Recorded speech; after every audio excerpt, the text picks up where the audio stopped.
Let's go on to the next one here. We're on the 8-note away minor 6. So the minor 6 represents that it's the 6th position. Minor 6 should tell us how far away it is. It means it's a flattened, major 6. So the major 6 was 9 notes away. Now we're at an 8-note away, the distance of a minor 6. Because it's the 6th, it's not in our normal chord construction when we make like the triad, because we skip every other note.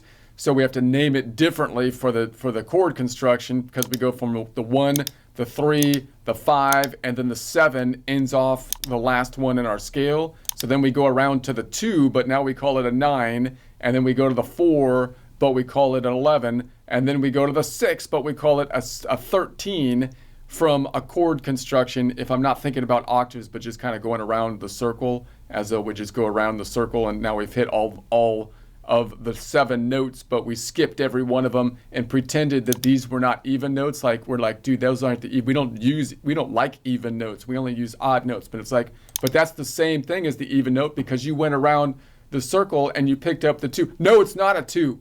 The 2 is not, we don't like the evens here. It's a 9. It's a 9. It's a, ma'am. I don't know what I'm talking about. All right, so that's how we do it. So this is gonna be a 8-note away minor 6 or an 8-note away minor 13. All right, so let's say if I'm on this one, I could go 8 notes this way, but that's too far. So I'm gonna go behind. So 12 minus 8 is 4 notes back. 1, 2, 3, 4. 4 notes back. So we're here. We're gonna go 1, 2, 3, 4. So if I went from this F to the A, that would be a 4-note away, which would be a major third. The inverse of a minor is a major. Inverse of a major, therefore, is a minor. So if I go from A to F, that would be an 8-note away minor 6. Sounds like a doorbell. All right. So now we're gonna go up. Let's go up 1. Where's my orange one? That's the color I usually use. Let's go up 1, and we're looking for the 8-note away minor 6, otherwise known as an 8-note away minor 13 from a chord construction perspective. So there it is. We're going to say this is going to be -5 up here, -5, and then, well, hold on a sec. When I go up, I have to take the inverse distance.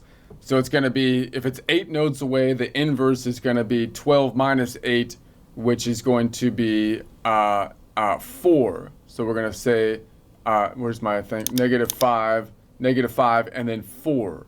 So, all right, if I count it out this way, I'm here, -5, and then 4. So from, if I went top to bottom, that's our familiar shape of a 4-note away major third. But that means that from bottom to top, from the A to the F is a 8-note away major 6. So the inverse of a 4-note away major third shape, or however you want to look at it, is an 8-note away minor 6. All right.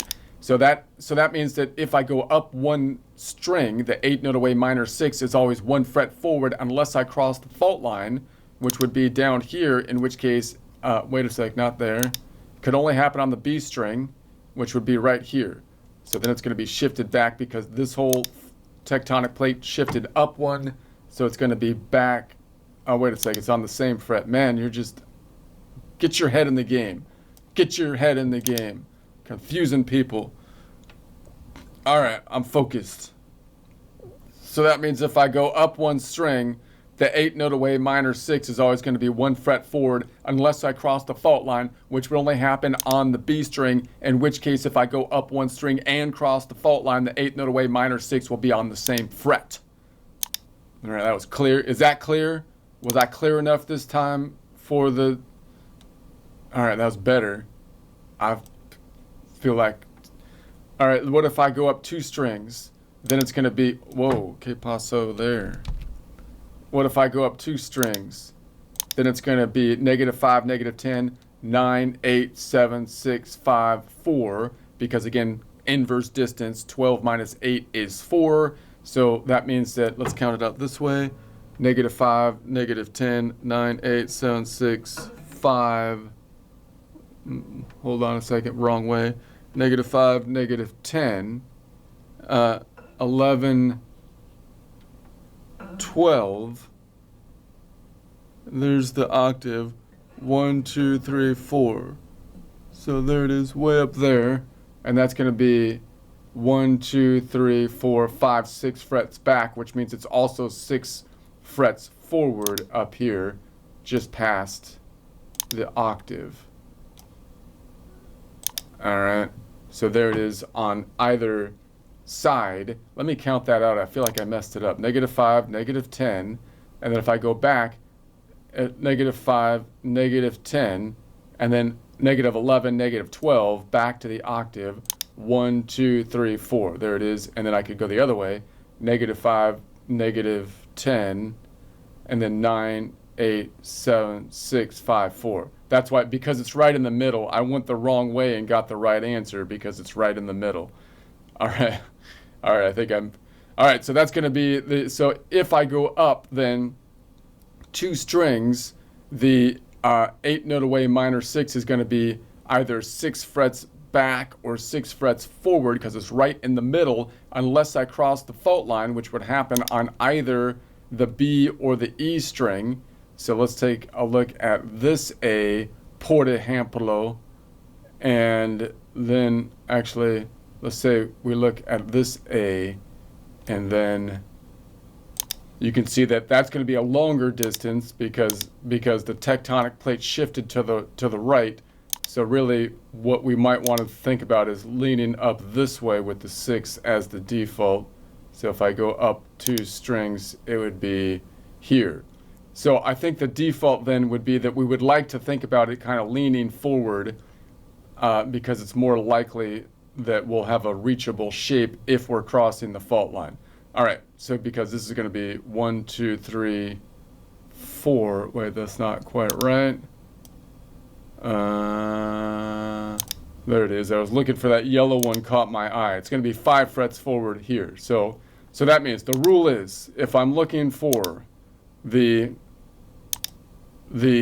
8 note away minor 6, then if I go up 2 strings, it's going to be 1, 2, 3, 4, 5, 6 frets forward or 6 frets back, unless I cross the fault line, which would happen on either the bottom 2 strings, in which case, if I go up 2 strings and cross the fault line, it would be easier or more reachable to go forward, and we would only have to go forward 1, 2, 3, 4, 5 frets, which actually makes it a reachable distance.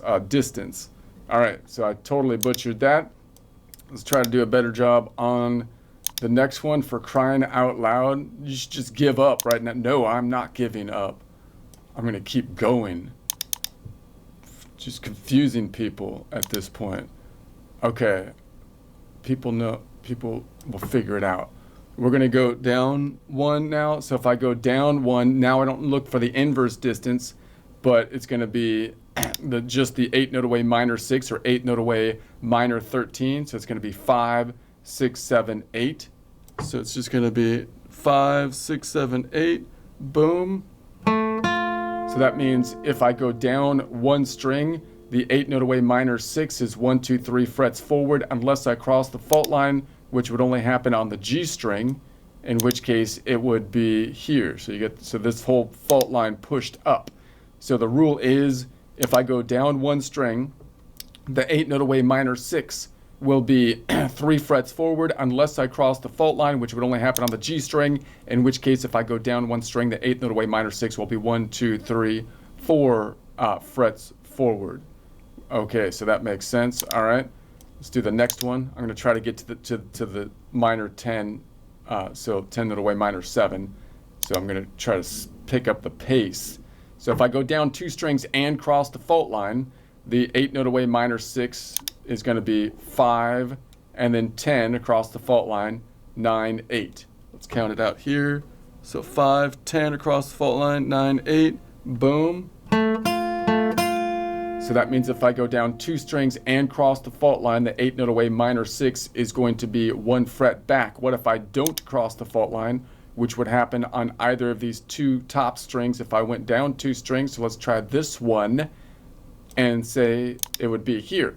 So if I go down two strings, two strings, the 8 note away minor 6 will be 2 frets back unless I cross the fault line, which would happen on either the D or the G string, 2 out of the 4 times that I can go down 2 strings, in which case if I go down 2 strings and do cross the fault line, the 8 note away minor 6 will only be 1 fret back. Let's do the next one, last one, before we try to get to the last interval. All right, let's go down here. So if I go down 3 strings and cross the fault line, it's going to be 5 and then 10 up here, 15. 15 minus 12 is going to be 3, 2, 1, 0, back to the octave, or 12, 12, 11, 10, 9, 8. It's a long counting distance. Let's try that again. 5, 10, 5, where does it go? 5 and then 10, and then 15. 15 minus 12 is 3, 3, 2, 1, 0. There's the octave, and then, or 12, and then 12, 11, 10, 9, 8, all the way back there. All right, so that's that one. So that's the one that has 1, 2, 3, 4, 5, 6. So it's right in the middle again. So I won't go into this one in detail because it's kind of out of reach again, but I could have found it by going up too. So you might have said, why don't I find it on the top string and then just mirror it on the bottom string? In which case, if I'm looking for an 8 note away minor 6, I'd have to take the inverse distance, which is 12 minus 8, or 4. So it would be -5, -10, and then -11, 12, 12 back to the octave, and then 1, 2, 3, 4, and that would be mirrored. Here's the F here, which would be mirrored on the bottom string as well. All right, let's